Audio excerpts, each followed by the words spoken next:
بسم اللہ الرحمن الرحیم۔ یہ دنیا بھی ایک انتہائی حیرت انگیز جگہ ہے۔ یہاں کسی ولی کے گھر بدکار کا پیدا ہونا یا کسی گنہگار کے گھر ولی کی پیدائش کوئی انہونی یا چونکا دینے والی بات نہیں۔ ایسی ہی دو مثالیں اللہ تعالیٰ نے قرآن مجید میں بیان فرمائی ہیں، جن کے مطابق حضرت نوح اور حضرت لوط علیہ السلام کی بیویاں اللہ کے دو جلیل القدر انبیاء کے ساتھ رہ کر بھی کافر و گمراہ رہیں، جبکہ تاریخ میں گزری کافر اور ظالم ترین انسان فرعون کی بیوی حضرت عائشہ علیہ السلام کا شمار جنت کی افضل ترین خواتین میں ہوتا ہے۔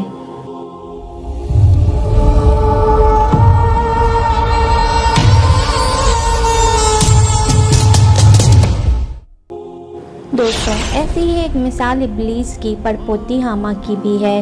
جی ہاں، وہی ابلیس جو اس کائنات میں ہونے والے تمام گناہوں کا روح رواں ہے، وہی ہے جو انسانوں کو گناہوں کی ترغیب دیتا ہے اور ان کی دنیا و آخرت کی تباہی میں اہم کردار ادا کرتا ہے۔ لیکن اسی ابلیس کا ایک پڑپوتا جو حامہ کے نام سے مشہور ہے، حامہ ان جنات میں سے تھا جو حضرت آدم علیہ السلام کی بیٹی حابیل کی خون میں شریک تھا۔ اس کے باوجود بھی احادیث میں حامہ کا ذکر انتہائی آسان الفاظ میں بیان ہوتا ہے۔ مختلف احادیث کے مطابق اس نے اپنے گناہوں سے توبہ نائب ہو کر بہت سے انبیاء علیہ السلام کی صحبت اختیار کی اور اسی آسمانی کتابوں کا علم حاصل کیا۔ ابو نعیم اور امام بیہقی حضرت عمر رضی اللہ تعالیٰ عنہ سے روایت کرتے ہیں کہ ہم نبی کریم صلی اللہ علیہ وآلہ وسلم کے ساتھ طٰہٰ نامی پہاڑ پر بیٹھے تھے کہ بوڑھا آدمی اپنی ہاتھ میں عصا لیے آیا اور نبی کریم صلی اللہ علیہ وآلہ وسلم کو سلام عرض کیا۔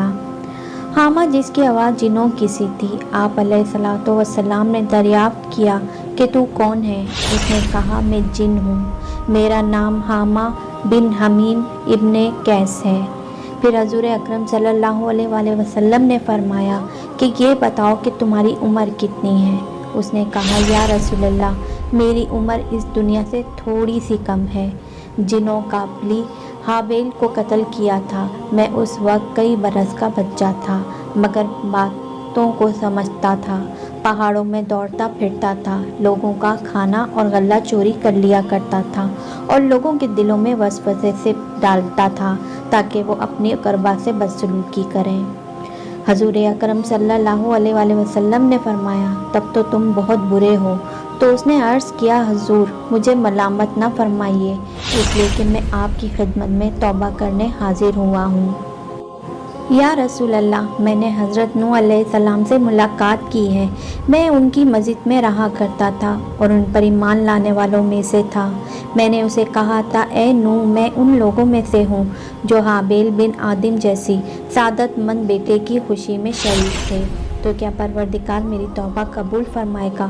حضرت نوح علیہ السلام نے فرمایا، اے حامہ، بھلائی کا ارادہ کر لیں کہ اللہ تعالیٰ نے جو کلام مجھ پر نازل فرمایا ہے اس میں درج ہے کہ جو بندہ اللہ تعالیٰ کی حضور سچے دل سے توبہ کرتا ہے تو اللہ تعالیٰ اس کی توبہ قبول فرماتا ہے، لہذا اٹھ اور وضو کر کے 2 رکعت نماز پڑھ۔ میں نے اسی وقت وہ کام کیا جس کا مجھے حضرت نوح علیہ السلام نے حکم دیا۔